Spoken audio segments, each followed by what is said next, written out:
नमस्कार, news India देख रहे हैं आप और आपके साथ मैं हूं सुरभि तिवारी। वक्त हो चला है राजधानी एक्सप्रेस खबरों का।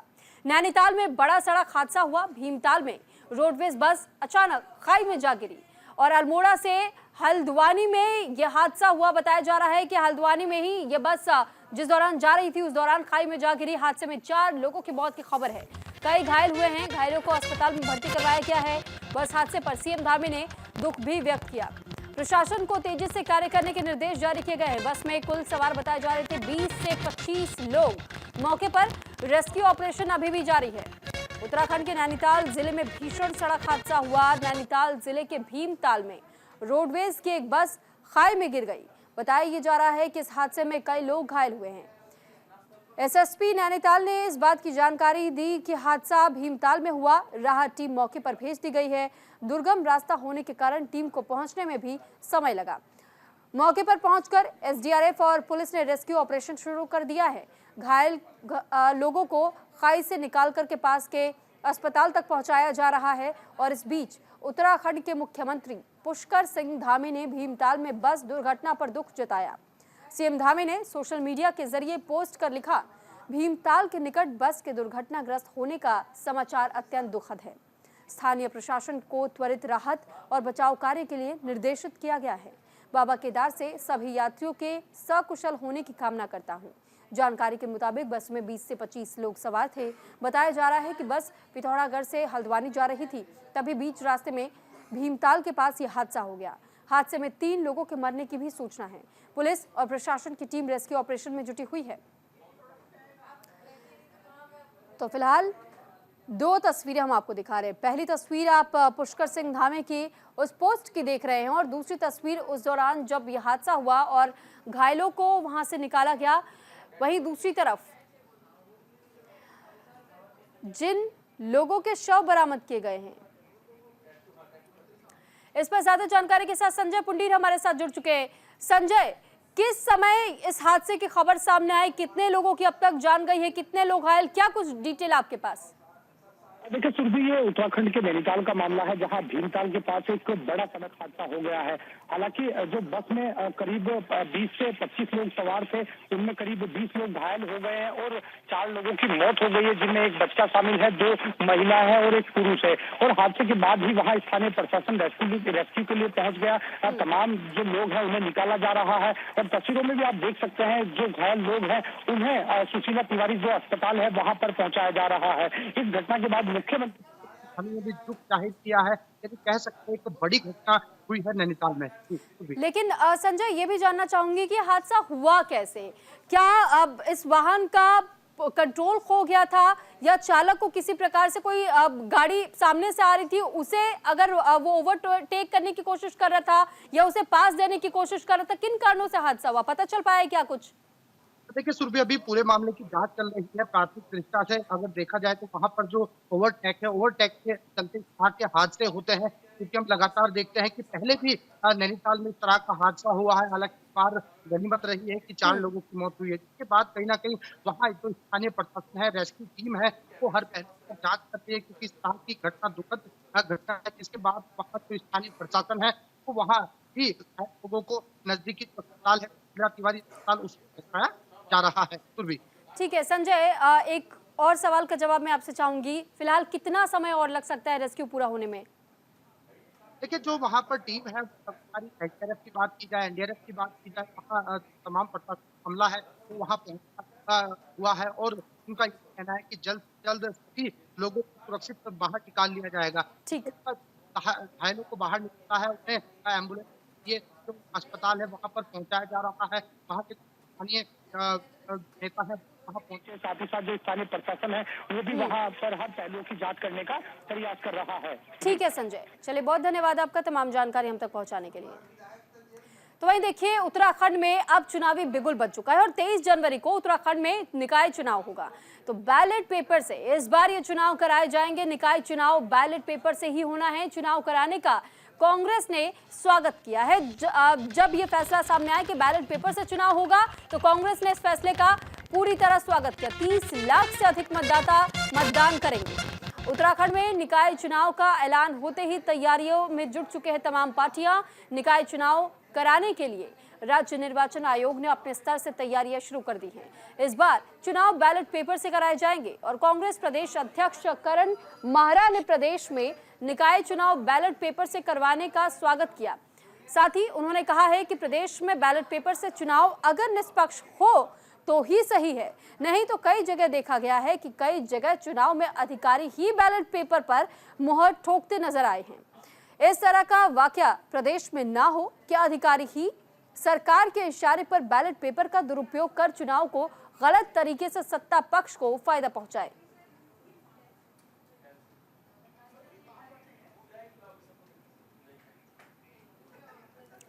तो वहीं देखिए, निकाय चुनाव से जुड़ी एक और बड़ी खबर आपको बता देते हैं। दरअसल आगामी निकाय चुनाव को लेकर के बैठक हुई। डीएम ने नोडल अधिकारियों के साथ ही बैठक की और hoarding, banner, poster, control room बनाने का भी निर्देश जारी किया गया। हरिद्वार में आगामी नगर निकाय चुनाव को शांतिपूर्ण, निष्पक्ष और पारदर्शी तरीके से संपन्न कराने के लिए हरिद्वार प्रशासन ने कमर कस ली है। जिला निर्वाचन अधिकारी और जिला अधिकारी कर्मेंद्र सिंह ने कलेक्ट्रेट सभागार में नोडल अधिकारियों के साथ बैठक की। बैठक में मतदान कार्मिकों की नियुक्ति और प्रशिक्षण, मतदान स्थल व केंद्र की व्यवस्था, स्ट्रांग रूम और निर्वाचन सामग्री की तैयारियों पर विस्तार से चर्चा की गई। डीएम ने आदर्श आचार संहिता के तहत होर्डिंग्स और बैनर्स हटाने, उड़न दस्ते गठित करने, कंट्रोल रूम बनाने और अवैध शराब पर सख्त कार्रवाई के निर्देश दिए हैं। उन्होंने ये भी कहा कि चुनाव प्रक्रिया में किसी भी प्रकार की लापरवाही बर्दाश्त नहीं की जाएगी। इसके चुनाव के लिए चूंकि अधिसूचना जारी हो चुकी है कल, और आज जनपद स्तर से भी अधिसूचना जारी होनी है डीईओ के लेवल से, तो इसी के क्रम में आज सारे रिटर्निंग ऑफिसर, सहायक रिटर्निंग ऑफिसर और एसडीएम्स की बैठक बुलाई गई थी इन्हें सेंसिटाइज करने के लिए और इनकी ट्रेनिंग के लिए, क्योंकि सबसे महत्वपूर्ण कार्य आरओ का होता है जो रिजल्ट को रिटर्न करता है। तो इसलिए इन लोगों की मीटिंग बुलाई गई थी और इन्हें विस्तृत ट्रेनिंग दी गई है कि इनके क्या क्या दायित्व हैं, क्या क्या कर्तव्य हैं और किस प्रकार से इन्हें निर्वाचन को निर्विघ्न रूप से और निष्पक्ष रूप से पूर्ण कराना है। तो सीएम धामी के सम्मान में कार्यक्रम का आयोजन होगा। आभार सम्मान समारोह कार्यक्रम का आयोजन होने जा रहा है। 27 दिसंबर को नगला इमरती में इस कार्यक्रम का आयोजन किया जाना है। कई विकास कार्यों की घोषणा भी करेंगे सीएम। स्वर्ण पदक विजेता रानी देवयानी को बधाई भी देंगे। इस दौरान रुड़की के नगला इमरती में 27 दिसंबर को मुख्यमंत्री पुष्कर सिंह धामी के सम्मान में आभार सम्मान समारोह कार्यक्रम का आयोजन किया जा रहा है, जिसमें मुख्यमंत्री पुष्कर सिंह धामी शिरकत करेंगे। निवर्तमान वरिष्ठ विधायक और पूर्व मंत्री कुंवर प्रणव सिंह चैंपियन की ओर से इसका आयोजन किया जा रहा है। कुंवर प्रणव सिंह चैंपियन ने बताया कि उनके आग्रह पर मुख्यमंत्री धामी ने खादर क्षेत्र में 3 पुल स्वीकृत किए हैं, जिसको लेकर खानपुर विधानसभा क्षेत्र की जनता आभार सम्मान समारोह के माध्यम से आभार प्रकट करेगी। साथ ही सम्मान समारोह में ढाढेकी ढाणा से सोलानी नदी के घाट पर पुल निर्माण की घोषणा के साथ अन्य विकास कार्य की घोषणा भी मुख्यमंत्री करेंगे। साथ ही उन्होंने बताया कि रानी देवयानी ने पिस्टल शूटिंग में स्वर्ण पदक जीता है, उन्हें भी मुख्यमंत्री बधाई देंगे। सम्मानित क्षेत्रवासियों को और सम्मानित देवभूमि वासियों को कहना चाहूंगा कि खानपुर विधानसभा एक अत्यंत पिछड़ा हुआ क्षेत्र है कि जो खादर का क्षेत्र है, जल प्लावन प्रभावित है। मैं जब विधायक बना 2002 में तो मुझे विरासत में पिछड़ापन मिला था। मैंने दिन रात मेहनत की, सेवा की, खादर का विकास किया। आदरणीय पुष्कर सिंह धामी जी हमारे युवा ओजस्वी मुख्यमंत्री बने। मैंने जून 2021 में दल्लावाला कन्या डिग्री कॉलेज, जो महारानी धर्म कुंवर कन्या डिग्री कॉलेज के नाम से है, उसका लोकार्पण मुख्यमंत्री से कराया था और 3 पुलों की घोषणा कराई थी, क्योंकि बाढ़ प्रभावित क्षेत्र है।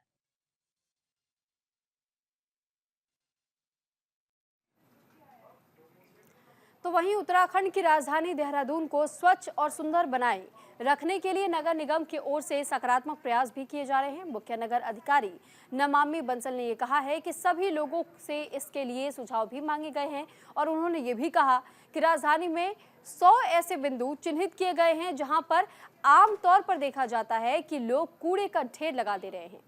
मुख्य नगर अधिकारी नमामि वंशज ने ये कहा कि नगर निगम में 2 डोर कूड़ा निस्तारण लंबे समय से किया जा रहा है और सभी लोगों से निगम की ओर से अपील की जाती है कि वो नगर निगम की ओर से ही लगाई गई कूड़ा कलेक्शन की गाड़ियों में कूड़ा दे और इधर उधर कूड़ा फेंकने से बचे। बिल्कुल, जैसा कि अभी डिस्कशन में भी आया कि जो भी हमारा स्वच्छता का एक लक्ष्य है और स्ट्रीट लाइटिंग को लेकर के या विभिन्न सुविधाओं को लेकर के या इवन स्ट्रे एनिमल्स को लेकर के जो जन सामान्य को समस्याएं आती हैं, उस सब में एक बिहेवियरल चेंज और पॉजिटिव एटमॉस्फेयर के लिए एक दूसरे के प्रति थोड़ा एक सिविक सेंस रखते हुए हम लोगों को अपने व्यवहार को परिवर्तित करने की भी आवश्यकता है, जिसमें जन भागीदारी पर जोर दिया जाना है। जन भागीदारी के बिना जितने भी हमारे स्वच्छता और लाइटिंग को दुरुस्त करने के प्रयास हैं, वो सब कहीं ना कहीं अधूरे रह जाते हैं। जन भागीदारी के साथ ही इसको सफल बनाया जा सकता है और एक स्वच्छ, सुंदर और बहुत ही सुरक्षित जो दून है, अगर स्ट्रे एनिमल्स के पर्सपेक्टिव से देखें तो उसको अचीव किया जा सकता है। तो उसी के क्रम में आप सभी के माध्यम से यही अपील है कि सारी जितनी हमारी पब्लिक है और जितने भी विभिन्न सेवाओं के हमारे बेनिफिशियरीज हैं, वो भी इसमें ओनरशिप लेते हुए, सहभागिता करते हुए इसमें भागीदारी करें। तो वहीं देखिए, अल्मोड़ा के बैंक में अचानक से आग लगने की खबर सामने आई। अर्बन कोऑपरेटिव बैंक में यह आग लगने की जानकारी सामने आई है। मुख्य कार्यालय के बाहर शॉर्ट सर्किट की वजह से ये आग लगी। लोगों की तत्परता से बड़ा हादसा टल गया। अल्मोड़ा के लाल बाजार स्थित अल्मोड़ा अर्बन कोऑपरेटिव बैंक के प्रधान कार्यालय में आज आग लगने से हड़कंप मच गया और बैंक के एसी में आग लगने से अफरा तफरी का माहौल बन गया। लेकिन बैंक कर्मियों की सूझबूझ और स्थानीय लोगों के सहयोग से आग पर समय रहते काबू पा लिया गया। स्थानीय लोगों के अनुसार सुबह से ही क्षेत्र में तेज वोल्टेज की समस्या थी। कई बार विद्युत विभाग के अधिकारियों को फोन करने के बावजूद कोई प्रतिक्रिया नहीं मिली। इसके बाद तेज वोल्टेज के कारण ही शॉर्ट सर्किट हुआ, जिससे बैंक के एसी में आग लग गई। लाल बाजार क्षेत्र की भीड़भाड़ के कारण आग से अफरा तफरी का माहौल भी देखने को मिला।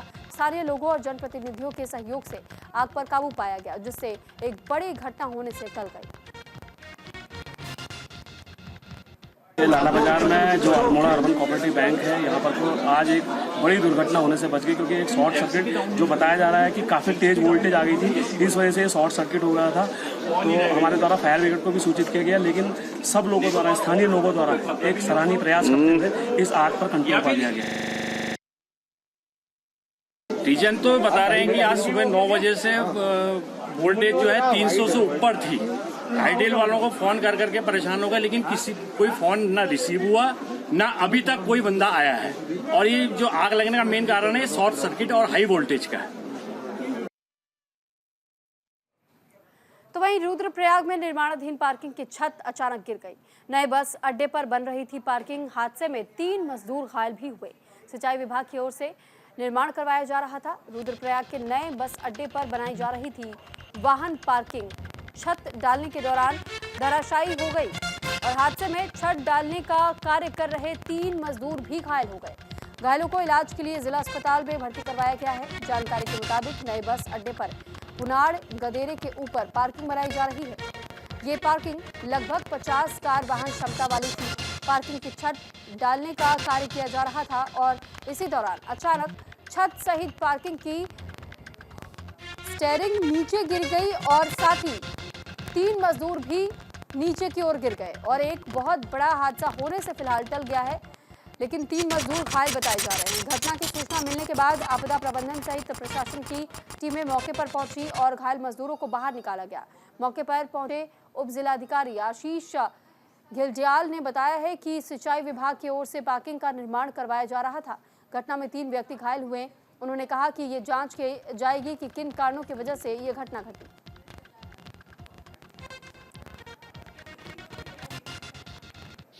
30 गाड़ियों की पार्किंग का एक निर्माण किया जा रहा था। तो जिस सूचना जो हमारे संज्ञान में है कि अभी मैं मौके पर ही हूँ। यहाँ पर जो लिंटर पड़ रहा था उसमें आपका एक पोर्शन उसका जो है ढह गया है। तो उसमें 2 व्यक्ति आपका सामान्य रूप से घायल हैं और उनको अभी हमने आपका जो है जिला अस्पताल में भी एडमिट करवा दिया है। और इस कारणों को जो जांच है आपका उसकी जांच की जाएगी कि किन कारणों से आपका जो एक पोर्शन जो टूटा है इसका वो किन कारणों से टूटा है। उसके लिए एक आपका एक बाकायदा जिला स्तर पर एक कमेटी स्थापित करके उसकी जाँच की जाएगी। तो व्यापारियों से जुड़ी एक बड़ी खबर आपको बता दें, नगरपालिका प्रशासन के आदेश पर आक्रोश, माल रोड से पटरी व्यापारियों को हटाने का आदेश जारी किया गया। व्यापारियों ने एसडीएम कार्यालय का घेराव किया, व्यापारियों को परेशान करने का आरोप लगा रहे हैं। दरअसल पटरी व्यापारियों की ओर से यह आरोप लगाया गया। मसूरी में माल रोड से नगर पालिका प्रशासन की ओर से पटरी व्यापारियों को हटाए जाने को लेकर पटरी व्यापारियों में भारी आक्रोश है। पटरी व्यापारी एसडीएम ऑफिस पहुंचे और एसडीएम कार्यालय का घेराव किया।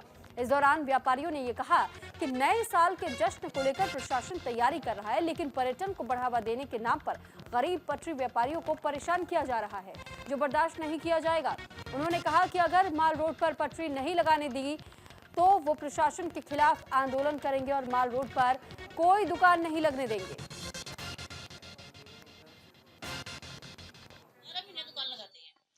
कभी तो हमें सीजन में प्रॉब्लम में परेशान होता है, कोई बात नहीं सर, वो भी चल जाता है। लेकिन न्यू ईयर के टाइम पे सर सबकी आश होती है 2 पैसे कमाने की, भीड़ का टाइम होता है, लेकिन लोकल आदमी कमाएगा नहीं तो जाएगा कहाँ सर।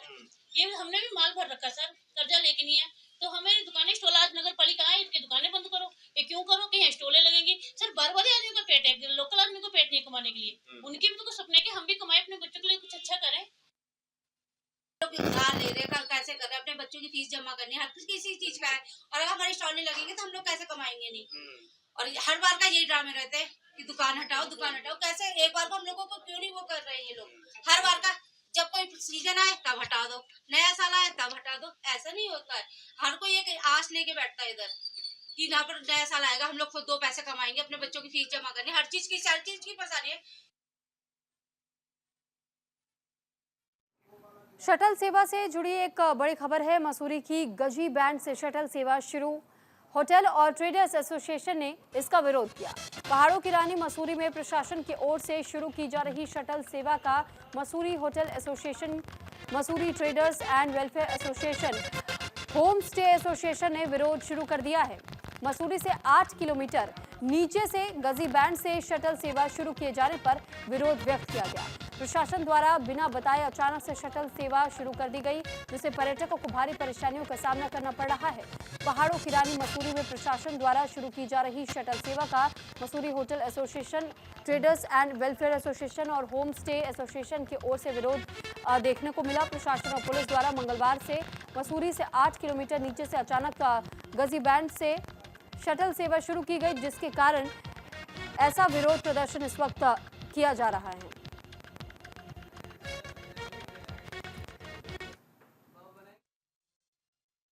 ट्रायल के तौर पे कुछ वाहनों को डाइवर्ट किया गया था, जिससे एक मैसेज वो चला गया कि वाहन शायद सारे डाइवर्ट किए जा रहे थे। बाद में अभी मीटिंग हुई तो वो जो भी मिसअंडरस्टैंडिंग थी उसको क्लियर किया गया।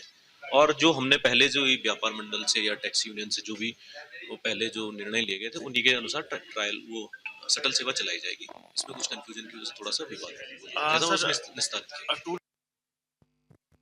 पूरी पुलिस ने आज बिना कुछ सोचे समझे, बिना होटेलियर्स को, होमस्टे स्वामियों को, व्यापारियों को सूचित करे, आज शटल सेवा का शुभारंभ कर दिया, जिसके अंतर्गत गाड़ियों को रोका जा रहा था। गाड़ियों को कहा जा रहा था कि आप शटल, गेस्ट को कहा जा रहा था आप शटल सेवा का उपयोग करिए, गाड़ियों को कहा जा रहा था कि गाड़ियों को आप पार्क करिए, जिसका हमने आज विरोध करा। हमने कहा है कि मसूरी में जिस प्रकार से सेवाएं चल रही थी वैसे ये बताया गया कि जब पूरी शहर की पार्किंग, जिसमें कि होटलियर्स की पार्किंग है, पब्लिक पेड पार्किंग है, वो सब फुल हो जाएगी।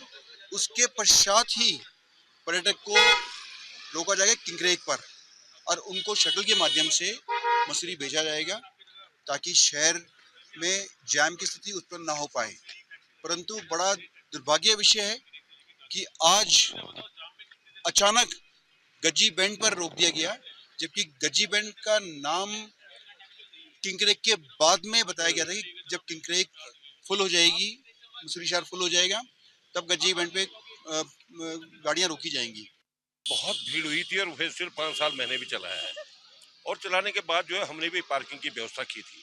और इनको करनी चाहिए थी, इनको स्थानीय लोगों से, होटल से, ट्रेडर से पूछना चाहिए था, स्थानीय राजनीतिक दलों से पूछना चाहिए था कि कैसे इसकी व्यवस्था की जाए।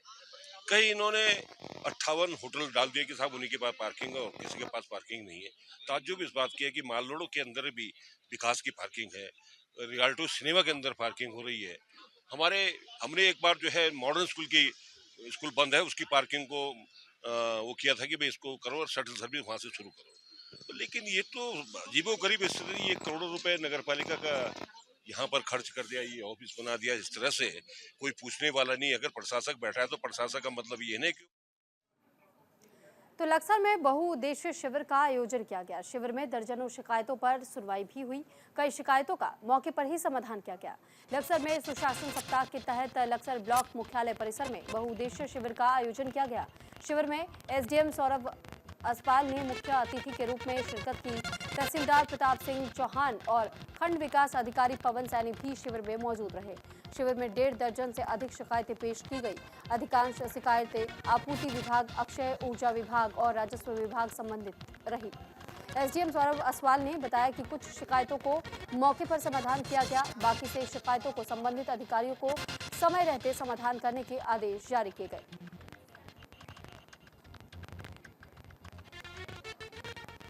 सप्ताह के अंतर्गत जो बहुउद्देशीय शिविर का आयोजन किया गया है ब्लॉक परिसर में, ब्लॉक लक्सर परिसर में, तो उसमें हमारा मुख्य उद्देश्य यही था और जो उत्तराखंड सरकार के द्वारा दिए गए निर्देश, जो मुख्य उद्देश्य यही है कि जनता जो भी आती है उनकी समस्याओं का समाधान हो और जो भी सरकार की योजनाएं हैं उनको जनता को बताया जाए, वो जो योजनाएं हैं वो जनता तक पहुंचे। साथ ही उसमें दूसरा जो एक ऑप्शन था कि जो जनता आती है वो भी अपनी शिकायतें रखे, वो भी अपनी प्रॉब्लम रखें, तो उनका मौके पर ही निस्तारित हो। तो गन्ना किसानों से जुड़ी एक खबर सामने आई, जहां गन्ना समिति परिसर में किसानों का प्रदर्शन देखने को मिला। गन्ना समिति अध्यक्ष सचिव के खिलाफ नारेबाजी, शुगर मिल प्रबंधन के खिलाफ भी नारेबाजी, किसानों को छलने का आरोप लगाया गया। लक्सर में गन्ना समिति परिसर में सैकड़ों किसानों ने गन्ना समिति अध्यक्ष, सचिव और शुगर मिल प्रबंधन के खिलाफ जमकर नारेबाजी की। किसानों का यह आरोप है कि कम इंडेट और तोल लिपिकों के ट्रांसफर को लेकर के शुगर मिल प्रबंधन, गन्ना समिति अध्यक्ष किसानों के साथ छल कर रहे हैं। किसानों ने आरोप लगाया कि गन्ना सेंटर पर तैनात तोल लिपिकों का नियम अनुसार 15 दिन के बाद तबादला नहीं किया जा रहा, जिससे वो तौल केंद्र पर जमकर धांधली कर रहे हैं। उनके खेतों में अब भी गन्ना खड़े हैं, जिससे गेहूं की फसल की बुआई नहीं हो पा रही है।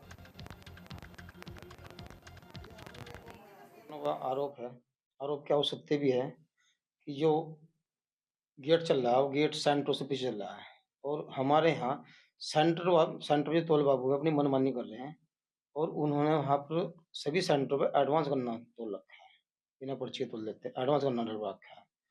तो उसमें मिल में भीड़ होती है, तो इसलिए किसानों का आरोप था जो गेट पर गन्ना तोलते हैं कि ये गलत हो रहा है। तो रुड़की में ड्रग इंस्पेक्टर की सख्त कार्रवाई देखने को मिली। आलम मेडिकल का लाइसेंस रद्द कर दिया गया। नारकोटिक दवाइयों की अवैध बिक्री का आरोप था। हरिद्वार के रुड़की में मंगलौर में ड्रग इंस्पेक्टर अनीता भारती ने कई दवा दुकानों पर कार्रवाई की। दवा दुकानों के खिलाफ लगातार मिल रही शिकायतों को लेकर ड्रग इंस्पेक्टर ने कार्रवाई की है। रुड़की के मंगलौर में आलम मेडिकल पर पहले की गई छापेमारी के दौरान नारकोटिक दवाइयों की अवैध बिक्री का मामला सामने आया था और इस पर ड्रग इंस्पेक्टर ने मेडिकल स्वामी को कारण बताओ नोटिस जारी किया और नोटिस का कोई संतोषजनक जवाब न मिलने पर आलम मेडिकल का लाइसेंस रद्द कर दिया गया। आके मेरे द्वारा यहाँ पे कुछ मेडिकल स्टोर चेक किए गए हैं, हालांकि बहुत सारे मेडिकल बंद हो गए थे और जो आलम मेडिकल स्टोर है वहाँ पे हमारे द्वारा 2 माह पूर्व एक कार्रवाई की गई थी। उसको जो है वहाँ से कुछ नारकोटिक दवाइयाँ पुलिस टीम के साथ पकड़ी गई थी। आज उसका लाइसेंस जो है ड्रग जो है हमारे ड्रग लाइसेंसिंग अथॉरिटी द्वारा कैंसिल कर दिया गया है और उसे वो बाय हैंड वहाँ पे जाकर के हमारे द्वारा उसे प्राप्त कराया गया और पुलिस पे अभी मेरे द्वारा एप्लीकेशन भी दी गई है कि अगर वो खुला पाया जाता है तो उस पर अपने स्तर से वो कार्रवाई कर। इसी के साथ फिलहाल इस बुलेटिन में इतना ही। आप बने रहिए न्यूज इंडिया के साथ। नमस्कार।